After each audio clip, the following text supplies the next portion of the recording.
Assalamualaikum warahmatullahi wabarakatuh. Alhamdulillahirrabbilalamin. Pada kesempatan kali ini kita masih diberikan kenikmatan, kesehatan dan kesempatan, sehingga pada kesempatan kali ini kita dapat berjumpa dalam keadaan sehat walafiat. Selawat serta salam semoga selalu tercurah kepada junjungan Nabi kita, Nabi Agung Muhammad Sallallahu Alaihi Wasallam, yang kita nantikan syafaatnya di yaumil qiyamah kelak. Amin. Allahumma amin. Nah, pada kesempatan kali ini saya Ana Alfiana akan menjelaskan tentang kitab Muhasabah dan Muraqabah. Nah, apa sih itu muhasabah dan muraqabah? Nah, kita bahas satu persatu ya. Untuk yang pertama, apa itu pengertian muhasabah atau introspeksi? Secara etimologi, muhasabah berasal dari kata hasiba yahsubu yang artinya menghisap, menghitung, dan mengkalkulasi. Sedangkan secara terminologi, muhasabah adalah selalu memperhitungkan setiap amal perbuatan yang telah dilakukan untuk bersiap siaga menghadapi dan mengantisipasi yaumal hisab atau hari perhitungan yang sangat dahsyat di akhir kelak, sebagaimana firman Allah dalam Quran surah Al-Hasyr ayat 18. A'udzu billahi minasyaitonir rajim. Bismillahirrahmanirrahim. Ya ayyuhalladzina amanu taqullaha walitunzir nafsum ma qaddamat lighad wattaqullaha innallaha khabirum bima ta'malun, yang artinya, hei orang-orang yang beriman, bertakwalah kepada Allah dan hendaklah setiap diri memperhatikan apa yang telah diperbuatnya untuk hari esok, dan bertakwalah kepada Allah, sesungguhnya Allah Maha mengetahui apa yang kamu kerjakan. Nah, selanjutnya tentang apa saja pembagian muhasabah.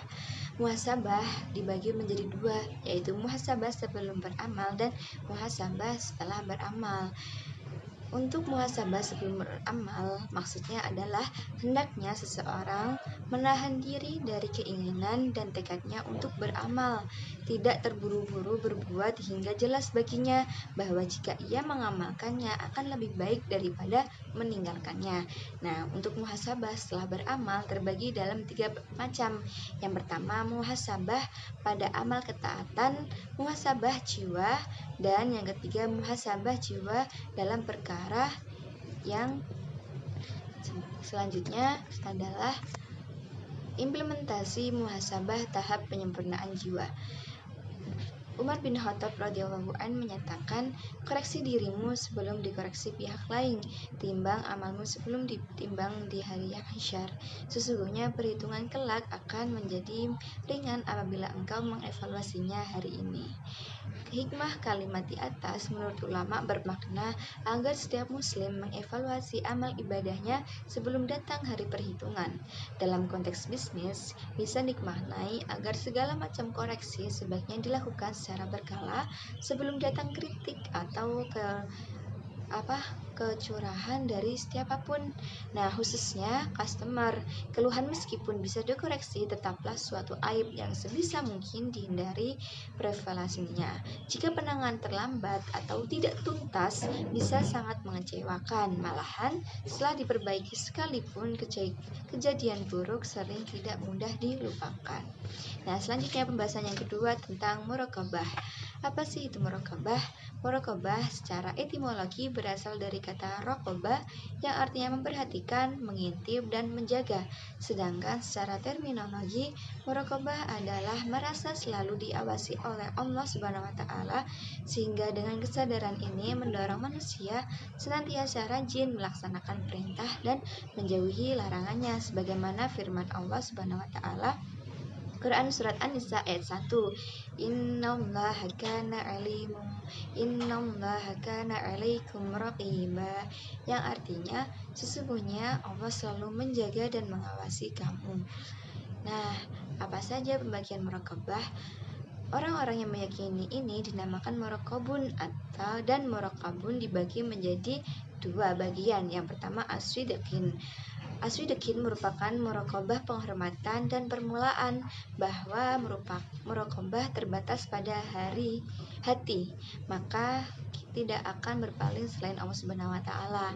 Sedangkan pembagian yang kedua adalah ashabul yamin, yaitu muraqabah orang-orang yang warok dari golongan kanan. Maka muraqabah ini adalah suatu kaum yang mengerasi keyakinan bahwa Allah terlihat zahiriyah dan batiniyah mereka.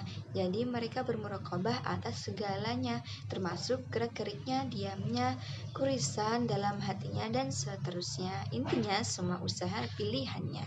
Nah, implementasi dari muraqabah itu membentuk pendisiplinan diri dalam layanan.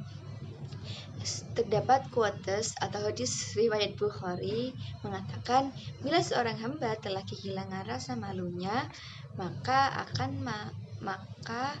melakukan apa saja yang dikehendakinya. Inilah rahasia mengapa Rasulullah menyebut malu sebagai bagian utama dari keimanan.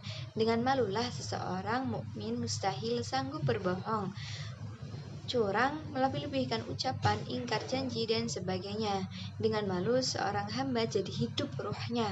Hal ini mengkonfirmasi asal kata malu, yaitu al-haya, dengan kata hidup al-hayah. Tanpa rasa malu, bahkan manusia bisa lebih jahat dari binatang buas.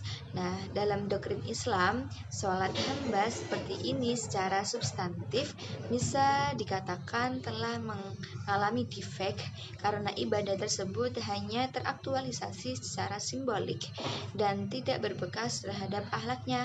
Sholat adalah barometer kebaikan akhlak seorang hamba baik di dunia dan di akhirat. Nah, sekian pemaparan atau ceramah singkat dari saya. Semoga dapat bermanfaat bagi teman-teman semuanya. Kurang lebihnya saya mohon maaf. Billahi taufiq wal hidayah. Assalamualaikum warahmatullahi wabarakatuh.